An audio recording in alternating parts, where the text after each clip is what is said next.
Mashambulizi ya Israel yaliyoelekezwa katika kambi ya wakimbizi mjini Khan Yunis yamesababisha vifo vya watu wasiopungua 11.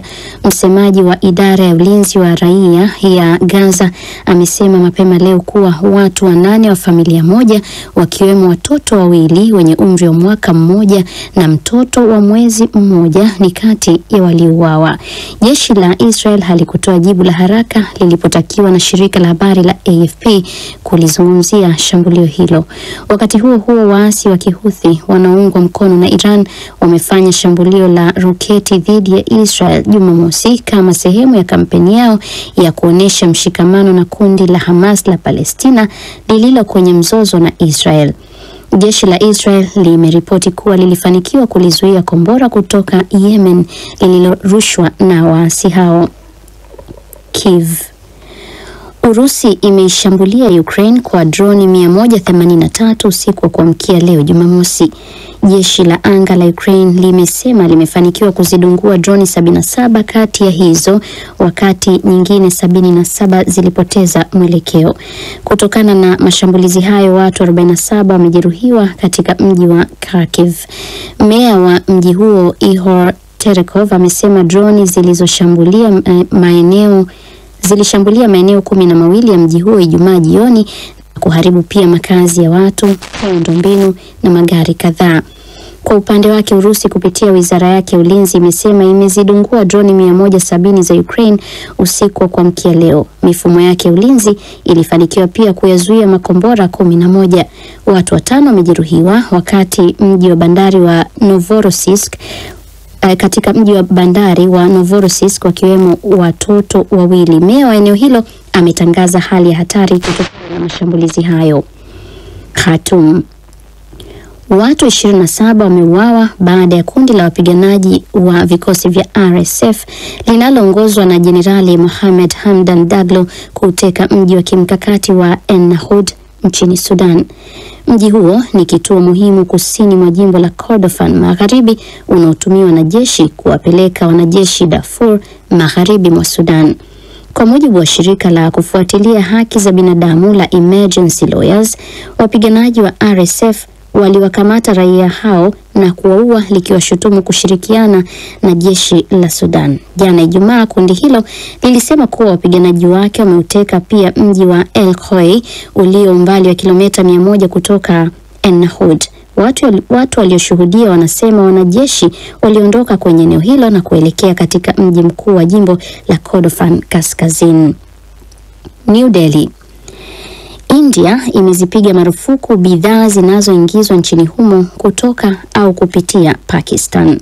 Mamlaka ya biashara za kigeni ya India imetangaza kuwa marufuku hiyo itaanza kutumika mara moja na kuwa sababu za kufanya hivyo ni kulinda sera ya umma na maslahi ya kiusalama ya nchi.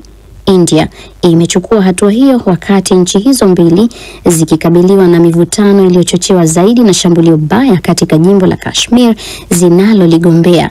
Katika shambulio hilo, wabeba silaha waliovamia na kuwaua watu 26, wengi wao watalii, katika eneo la Pahalgam Aprili 22. India inaishutumu Pakistan kuwa ilihusika kufanikisha tukio hilo, suala ambalo Pakistan inalikanusha. Na hatimaye Washington. Utawala wa Rais wa Marekani Donald Trump umeikosoa vikali hatua ya shirika la ndani la ujasusi la Ujerumani ya kukiorodhesha chama cha siasa kali za mrengo wa kulia cha AfD kuwa taasisi yenye itikadi kali. Chama hicho kinajiita chama mbadala kwa Ujerumani. Makamu wa Rais wa Marekani JD Vance ameituhumu Ujerumani kwa hatua hiyo, akisema inajenga upya ukuta wa Berlin.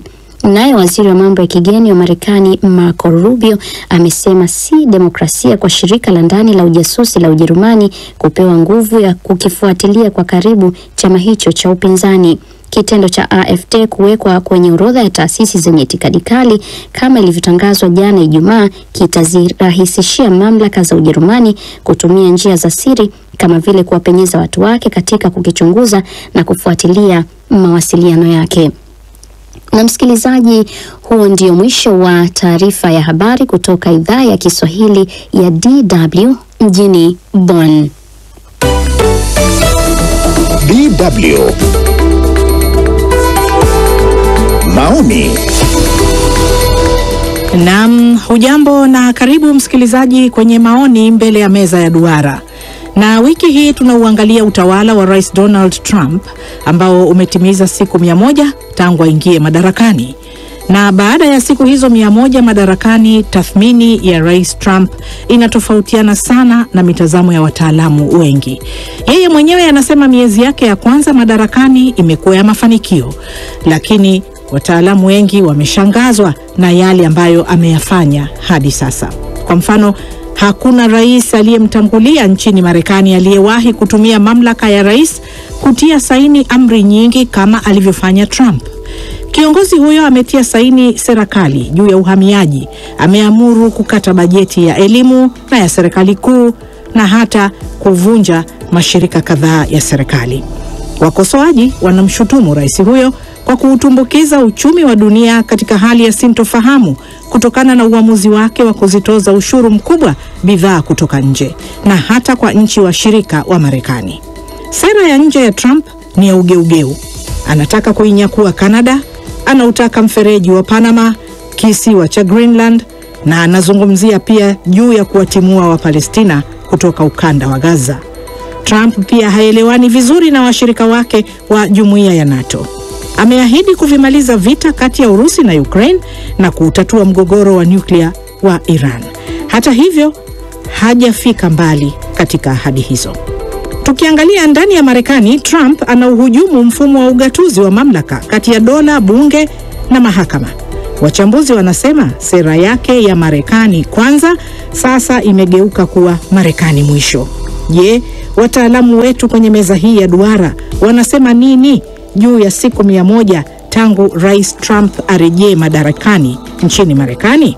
Baki nasi msikilizaji tunapo yatafakari hayo. Na sasa napenda kuwatambulisha wataalamu wetu. Kutoka Maryland, Marekani, tunaye leo Mubelwa Bandio. Yeye ni mwandishi wa habari na mchambuzi wa masuala ya kimataifa. Kutoka Sumbawanga mkoani Rukwa nchini Tanzania, pamoja nasi ni mchambuzi maarufu wa masuala ya kisiasa Gwandumi Mwakatobe. Nimemwalika pia Abdul Fattah Musa, mwandishi wa habari na mchambuzi wa masuala ya siasa za Mashariki ya Kati na vile vile za kimataifa. Yeye yuko Tehran nchini Iran.